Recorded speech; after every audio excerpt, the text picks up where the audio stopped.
Good morning, great morning, wonderful morning, spectacular morning, outstanding morning, magnificent morning, supercalifragilisticexpialidocious morning. Again, the beautiful reminder of choice that you have, that I have, that we all have. And again, what is that choice about? It's about thought. Remember, it all starts in the mind. Everything starts in the mind. And in terms of what's in the mind, are ideas of which you can originate, of which you can actually connect with, be loyal to. And from that proceeds what's called the life. See, that's where the little secret is that a lot of people would love to know, but really it's not a secret when we really start to dive into talking about what that is. I mean, think about how you can change your life if you just change what you're giving life to in your mind. The image. Remember, in the beginning was the Word. What's the Word? The Word is an image. By him were all things made, and without him was not anything made that was made. See, that's a reference to an image, something that you can originate, something that you can create and lock into no matter what it is. You don't have to consent to things as they are. You can lock into something new. And if you're loyal to it, it'll start showing up in your life. I love that reminder from Neville Goddard and how he talks about infinite states in front of us and how every one of those states have with it sitting dormant all the plots, plans, dramas, situations. And all that's required of you to activate the plots, plans, dramas, and situations that are attached to any of those states is for you to fuse with it, to connect with it. And then from there, boom, they will activate. You don't have to worry about whether they will. They will automatically, according to law. And if you're observant after you have locked into that state, you will begin to see outer reality taking shape upon the model of your imagination. Oh my God, I love reminding myself of that. I love tapping into that and connecting with that because that's what will deliver the outcomes if you do it. See, this is where application baby comes into play. It's one thing to know about it, to have that knowledge, to be able to explain it to other people. It's another thing to use it. See, it's the use that delivers the change. And that's what we invite you to connect with for you in your life. This is why Dolly and I created this wonderful container of Elevitality to help you to remember that, to remember who you are, so that you can live your life the way that you would love it to be, not according to the tyranny of second causes. And that is a wonderful way to live. And by the way, if you're living in a way where the outside's something that controls you, will it be difficult for you to live from the inside out in the beginning? Of course it will. Everything is difficult before it becomes easy. That's another principle. See, struggle there is, struggle there will always be, but only because your conditioning does not recognize the conclusion. So you can condition yourself so that you do recognize the conclusion. And this is, again, where the practice comes into play. All right, so let's go into this. What have we been studying? We've been studying this beautiful gem here, The Secret of the Ages. If you don't have a copy of this, make sure you do get a copy of this. And yes, read it. Yes, study it. Yes, underline it. Yes, highlight it. Yes, memorize it.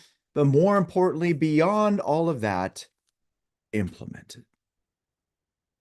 Use it in your life. Practice it again. Remember that practice doesn't make perfect, practice makes permanent. Practice makes permanent. All right, so let's dive into this. We were on page 83 in the last session, and we're going to actually lead into it from page 82. So I'm going to switch this over and let's dive into this. Remember, you're using this for your life. You're not just sitting here idly saying, wow, that's really cool. No, you're here with the intention to apply it and to apply it vigorously and persistently and consistently. All right, so here we go. Hold in your mind the thing you most desire. Affirm it. Believe it to be an existing fact, not something that's going to be, not something that's coming to you, something that's an existing fact. Let me quote again the words of the master because there's nothing more important to remember in this whole book. Therefore, I say unto you, What things soever ye desire when ye pray, believe that ye receive them, and ye shall have them. Now, I want you to notice how the word going to, the words going and to are not in here. Believe that ye are going to receive them. See, that's not in there. Believe that you receive them. Believe that, you know what? You have them, and ye shall have them. See, he's stating an important principle that you need to connect with, and that is to get out of want. I mean, every one of us has heard the Lord's Prayer, and we've also heard this specific phrase within it: the Lord is my shepherd, I shall not want. He leadeth me beyond still pastures. He restoreth my soul. That's a reference to you imagining receiving. In the beginning was the Word. That's what this is a reference to. Now, again, I say the most important part is the believe that you receive them.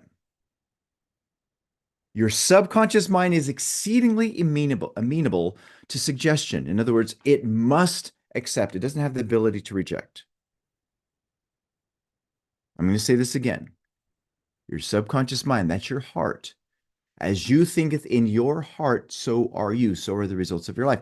That subconscious part of your mind, that emotional part of your mind, you have an intellectual mind, a thinking mind, an emotional mind. This emotional mind must accept what is put in front of it, regardless of whether or not it's positive or negative.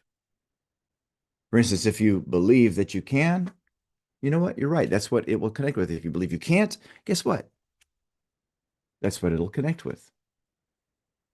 So again, your subconscious mind is exceedingly amenable to suggestion. If you truly believe that you have received something, can impress that belief upon your subconscious mind, depend on it, it will see that you have it. It will do all the rest of the work.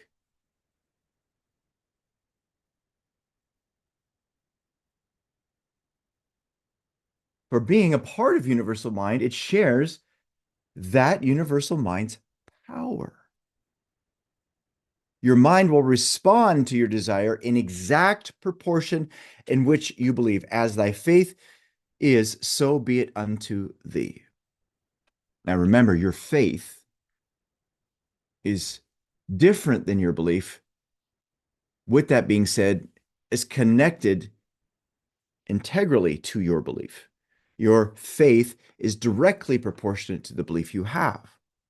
Your faith is what you use, or is what is there that moves you into motion or holds you still.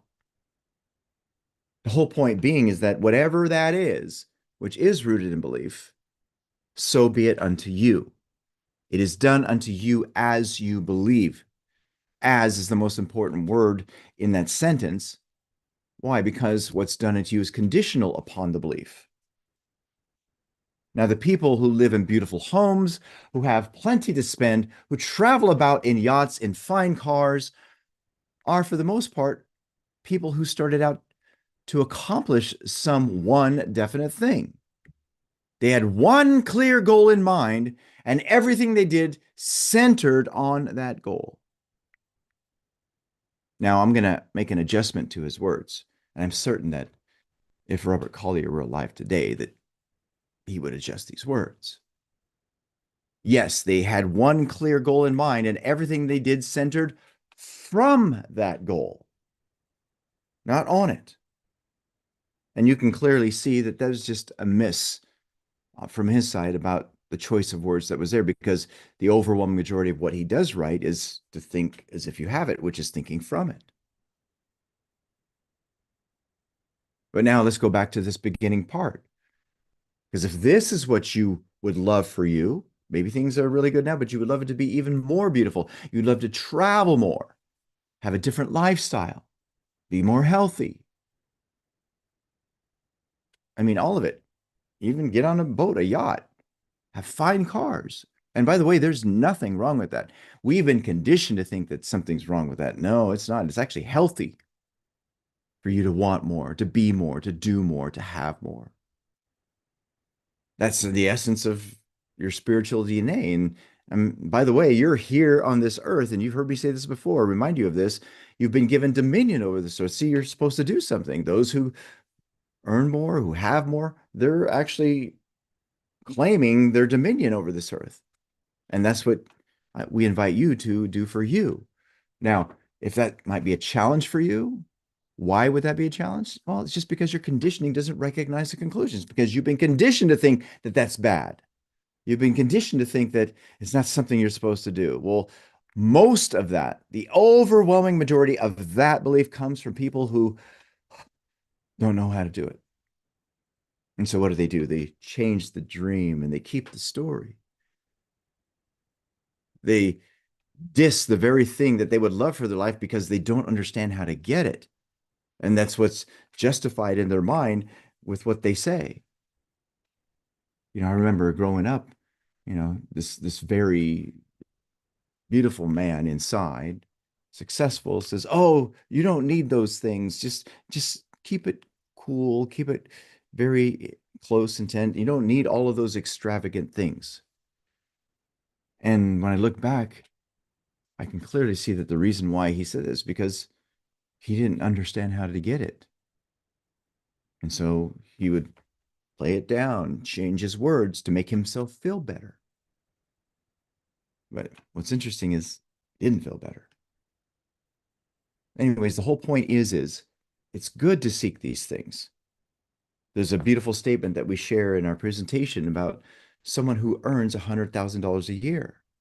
A person who earns $100,000 a year does not earn $100,000 because that's what they want to earn.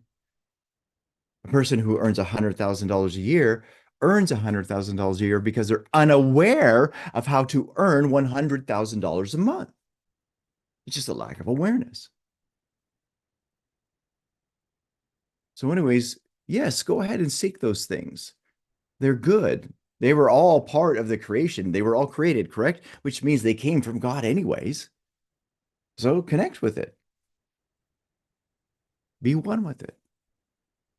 Now, before we proceed with the rest of this, for those of you who are watching this live stream, and I got news for you, we got a lot more that we're going to be covering. If you'd love access to these live recordings and would love to watch the replays, because we do record these things, then do yourself a favor and go to elevitality.com, scroll down to Master Your Mind and register. You'll thank yourself later. You will thank yourself big time.